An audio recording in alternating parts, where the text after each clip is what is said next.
ਪੰਜਾਬੀ ਭਾਸ਼ਾ ਲਾਗੂ ਕਰੋ, ਪੰਜਾਬੀ ਭਾਸ਼ਾ ਲਾਗੂ ਕਰੋ, ਪੰਜਾਬੀ ਭਾਸ਼ਾ ਲਾਗੂ ਕਰੋ। ਫਿਰਕਾ ਪ੍ਰਸਤੀ ਜ਼ਿੰਦਾਬਾਦ, ਫਿਰਕਾ ਪ੍ਰਸਤੀ ਜ਼ਿੰਦਾਬਾਦ, ਫਿਰਕਾ ਪ੍ਰਸਤੀ ਜ਼ਿੰਦਾਬਾद।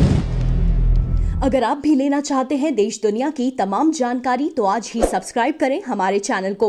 साथ ही नीचे दिए बेल आइकन को जरूर दबाएं ताकि हर अपडेट आप तक पहुंच सके। नमस्कार, साक्षी न्यूज सेंटर पर आप सभी का स्वागत है। केंद्र शासित प्रदेश जम्मू कश्मीर में आजकल सिख समुदाय प्रदर्शन कर रहा है। शनिवार को कश्मीर घाटी में सिख समुदाय ने प्रदर्शन किया, जोरदार प्रदर्शन किया। हमने देखा था कि शुक्रवार को जम्मू के विभिन्न इलाकों में सिख समुदाय ने प्रदर्शन किया था। दरअसल सिख समुदाय की मांग है कि पंजाबी भाषा को भी जम्मू कश्मीर की आधिकारिक भाषाओं में शामिल किया जाए। ये सारा विवाद तब खड़ा हुआ जब 2 सितंबर को केंद्रीय मंत्रिमंडल ने एक विधेयक को मंजूरी दी, जिसके तहत हिंदी, उर्दू, अंग्रेजी, कश्मीरी और डोगरी ये भाषाएं जम्मू कश्मीर की आधिकारिक भाषाओं में शामिल की गई, पंजाबी नहीं की गई। इसीलिए सारा विवाद हो रहा है। सिख समुदाय का कहना है कि लगभग 5 लाख की आबादी है जम्मू कश्मीर में जो कि पंजाबी बोलती है। पंजाबी यहाँ की संस्कृति में है, पंजाबी का इतिहास है। इन लोगों का ये भी कहना है कि जब पंजाबी को ऑस्ट्रेलिया में मान्यता है, पंजाबी को कनाडा में मान्यता है, पंजाबी को अन्य देशों में मान्यता है, तो हमारे जम्मू कश्मीर में क्यों नहीं है, जबकि एक बड़ी आबादी यहाँ पर रहती है सिख समुदाय की। तो इन लोगों की जो मांग है वो उन्होंने कहा है कि अगर हमारी मांग नहीं मानी गई तो हम संघर्ष तेज करेंगे।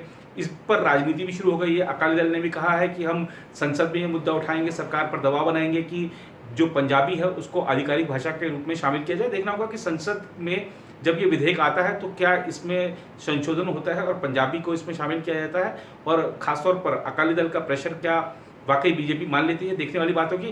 फिलहाल आपको लिए चलते हैं, आज का ये प्रदर्शन दिखाते हैं। सिख समुदाय के जो लोग हैं वो क्या कह रहे हैं, प्रदर्शनकारी क्या कह रहे हैं। जब प्रभा साक्षी संवाददाता ने इनसे बातचीत की तो उन्होंने क्या कहा, आइए आपको दिखाते हैं। मसला एक उठाया इन्होंने कि साहब हमें जम्मू कश्मीर के लिए एक लैंग्वेजेस बिल जो है वो पार्लियामेंट में इंट्रोड्यूस करना है। तो उसमें उन्होंने नई 3 ज़बानों को जो है उसमें इंक्लूड किया है, डोगरी, कश्मीरी एंड हिंदी। ऑलरेडी जो इंग्लिश और उर्दू थी यहाँ पे उसको उन्होंने कायम रखा। तो ये 5 ज़बानों का फार्मूला लेके सरकार ने ये बिल जो है ये पार्लियामेंट में पेश करने जा रहे हैं। पर जब हमने ये देखा कि पंजाबी और दीगर और छोटी ज़बानें जो यहाँ पर हैं वो रिकॉग्नाइज ज़बानें थी हमारे जम्मू एंड कश्मीर कॉन्स्टिट्यूशन के तहत, और जब आर्टिकल 370 को उठाया गया उसके बाद इन्होंने ये एक ऐसा बड़ा फैसला लिया जिससे ऐसा लगा कि जैसे माइनॉरिटी को ये लोग बिल्कुल डाइल्यूट करना चाहते हैं। और इसके पीछे जो मंशा है, जो पंजाबी लैंग्वेज के दुश्मन हैं उनकी मंशा भी यही है कि पंजाबी ज़बान को सब जगह से ख़त्म किया जाए। तो ऐसा जो है वो हमारे लोगों ने बहुत उस सिलसिले में इस बात को सुन के एक बहुत प्रोटेस्ट किया है। अभी जम्मू में भी प्रोटेस्ट हुआ, कश्मीर में भी प्रोटेस्ट हो रहे हैं। लोग इस पर बात कर रहे हैं कि साहब ये एक बहुत बड़ी डिस्क्रिमिनेशन है इस लैंग्वेज के साथ। इस लैंग्वेज जो पिछले कई 100 सालों से यहाँ पर पढ़ाई जाती है स्कूलों कॉलेजों में, और इसका एक बड़ा बेस है। कोई इतनी लैंग्वेज जिसका रीजनल लैंग्वेज जिसका इतना बेस नहीं है जितना पंजाबी लैंग्वेज का है। और इसके राइटर भी जो हैं 100 से ज़्यादा किताबें हर साल लिखते हैं। उसके बाद जम्मू में इसका एक पंजाबी शोबा भी है, और कल्चरल एकेडमी जो है हमारी जम्मू एंड कश्मीर की उसमें भी एक सेक्शन इसका है। तो पंजाबी का एक इतना बड़ा बेस है, ये वर्ल्ड में 5th नंबर की लैंग्वेज है। हमारे पूरे देश में मैक्सिमम लोग पंजाबी बोलने वाले लोग हैं, जम्मू कश्मीर में भी हैं। अब जो ये कुछ ज़बानें जो हैं जैसे डोगरी है, पहाड़ी है, गोजरी है, ये सारी ज़बानें जो हैं ये डायलेक्ट हैं पंजाबी की। इन्होंने पंजाबी का दूध पिया है बाहर आने के लिए। तो आज उन ज़बानों को मौका देंगे, और पंजाबी जो एक ओरिजिनल ज़बान है जो जम्मू खिते में भी बोली जाती है और कश्मीर में भी बोली जाती है। मैं ये बता देना चाहता हूँ, हमें किसी ज़बान के ख़िलाफ़ कोई बात नहीं। It's a welcome step. अगर उन्होंने कश्मीरी और डोगरी को इंक्लूड किया, वेलकम। लेकिन ये बात मैं खुलेआम करना चाहता हूँ, डोगरी ज़बान जो है वो खाली जम्मू खिते में बोली जा रही है, उसका कश्मीर में कोई बोलने वाला नहीं है। लेकिन पंजाबी ज़बान वो है जिसका बेस है और कई सालों से है, और ये जम्मू में भी बोली जाती है, यहाँ भी बोली जाती है। और इसको एक पॉलिटिकल मोटिव के तहत इस फार्मूले से बाहर निकाल देना और बिल से इसको बाहर रखना, ये हम सदा लोग पर्टिकुलरली हम इसको बर्दाश्त नहीं करेंगे। पंजाबी बोलने वाले खाली सिख नहीं हैं, पंजाबी बोलने वाले मुस्लिम भी हैं। हमारे बड़े फेमस राइटर जो हैं कश्मीर से मुस्लिम हुए हैं, जो पंजाबी में लिखते रहे हैं। पर यह है कि आज ऐसा करने से एक मैसेज जो है, ये पॉलिटिकल मैसेज कि साहब हम सिखों की जो पंजाबी ज़बान है उसको ले जाएंगे। ये ज़बान हमारे लिए बहुत इम्पॉर्टेंट है, क्योंकि हमें रिलीजियस तौर पर भी हमारा इतिहास, हमारा लिटरेचर, हमारा जो मुकद्दस किताब गुरु ग्रंथ साहिब जो है वो पंजाबी में है। तो अगर ये पंजाबी को यहाँ से बाहर करेंगे, कमज़ोर करेंगे, तो इसका मतलब वो हमको मज़हब से दूर करना चाहते हैं, हमें कल्चरल से दूर करना चाहते हैं। ये कोई बर्दाश्त नहीं करेगा और इसके खिलाफ हम लड़ेंगे। और ये मैं एक बात और बताना चाहूँगा कि कश्मीर एक ऐसी जगह है, बहुत सेंसिटिव प्लेस है।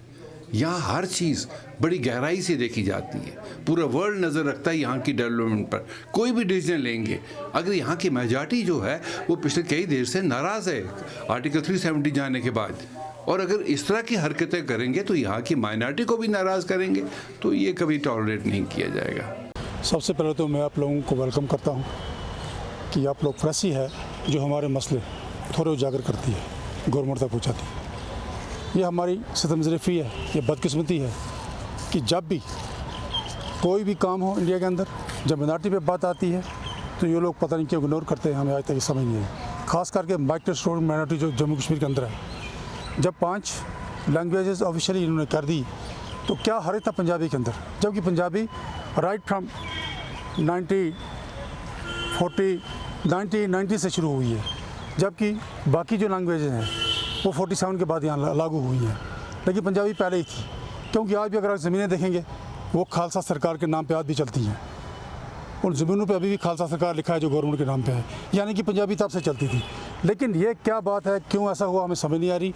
जबकि ये यहाँ से लेकर वेस्ट प्रोविंस तक, मुजफ्फराबाद, मड़ी, पुंछ, रजौरी और जम्मू का पूरा एरिया, यहाँ तक कि कश्मीर में ये पंजाबी बोली जाती है और कहीं कहीं भी लिखी भी जाती है। सो हम तो सिर्फ ये समझते हैं कि ये हमारे साथ खास करके जो माइनॉरिटी मिनॉरिटी है, सिख मिनॉरिटी, इनके साथ ये धक्का हुआ है। हम इस बारे में गवर्नर साहब से, सेंट्रल गवर्नमेंट से अपील करते हैं कि एक बार इस चीज़ को नज़रसानी करें। हर तरह की बार इस बार भी पंजाबी को उन्होंने इग्नोर किया है। इसके पीछे क्या वजह है, हम ये सरकार से पूछना चाहते हैं। क्या हम हिंदुस्तान में रहकर यहाँ के बाशिंदे नहीं हैं? पंजाबी हर जगह बोली जाती है, पूरे जम्मू लखनपुर से लेकर, मैं अपनी जम्मू कश्मीर UTV की बात करता हूँ, सब जगह पंजाबी बोली जाती है, पढ़ाई जाती है, चाहे वो स्कूल हो, चाहे वो कॉलेजेस हों, चाहे वो यूनिवर्सिटीज़ हो। तो आप गवर्नमेंट को, सरकार को ये भी पता है कि हमारे यहाँ राइटर जितने भी कश्मीर के हैं, उनको हर साल सेंट्रल गवर्नमेंट या कोई ना कोई स्टेटों में उनको बुलाकर उनको हम इज्जत देते हैं कि भाई आप लोग भी, उनकी किताबें जो छप की आती हैं उसमें भी उनको हिस्सा मिलता है। हर तरह की तरह आज भी हमें इग्नोर किया गया था। लिहाजा हम उम्मीद करते हैं जो आज हमारे लेफ्टिनेंट गवर्नर साहब आए हैं, उनसे सेंट्रल गवर्नमेंट की फौरी मुदाखलत करके जो कश्मीरी सिखों में नाराज़गी की लहर दौड़ी हुई है, क्योंकि आज कोविड की वजह से सारे लोग तो नहीं आ सके, हम कुछ लोग ही आए हैं, हम उनसे अपील करते हैं कि इस पर गौर करके यहाँ की उन 5 ज़बानों में पंजाबी को भी लागू करें, ताकि हम भी समझें कि हम भी यहाँ के रहने वाले हैं, हम भी यहाँ के बाशिंदे हैं। हम गवर्नमेंट के तहे दिल से इस बात के लिए शुक्रिया अदा करेंगे कि वो गौर करें कि भाई कश्मीरी सिखों के साथ, जम्मू के सिखों के साथ भी इंसाफ किया जाए। पंजाबी जो ज़बान है, इसमें भी जहाँ पे जम्मू कश्मीर में सिख भी बोलते हैं, बहुत सारे हिंदू भी बोलते हैं, बहुत सारे मुसलमान भी पंजाबी ज़बान बोलते हैं, पर हमें बड़ा दुख है कि ये पंजाबी ज़बान को इन्होंने नहीं रखा। इसमें ये पूरी जो हमारी कौम है, हम इस पर प्रोटेस्ट करते हैं और इस पर प्रोटेस्ट करेंगे। अगर किसी कौम को मारना हो, किसी ज़ात को मारना हो, किसी कुम्बे को मारना हो, तो उनकी बोली को मारो। तो ये हमारी बोली को सरकार मार रही है, तो इसके ख़िलाफ़ पूरी हमारी जो कौम है प्रोटेस्ट करेगी। अभी तो हम इस तरह आ रहे हैं आपके सामने, बहुत सारे लोग हमारे गुरुद्वारों में जमा हुए थे, लेकिन हमने बोला अभी हम देखो क्या होता है, हो सकता है गवर्नमेंट इस पर कुछ और सोचे, कुछ ऐसा लागू करे। सो ये हमारी अपील है गवर्नमेंट से कि हमें इग्नोर ना किया जाए, हमें भी अपने कौमी दायरे में शामिल किया जाए, हमारी ज़बान को भी कौमी दायरे में शामिल किया। ये हिंदुस्तान की एक वक्त था कि पंजाबी ही पूरे हिंदुस्तान में बोली जाती थी, लेकिन आज अगर इन्होंने UT बना के यहाँ हमको भी इसी दायरे में शामिल किया, पर ये ज़बान को बाहर निकाल के हमें लगता है कि हमारे साथ सुतोली माँ जैसा सलूक किया जाता है, ये अच्छा नहीं रहेगा।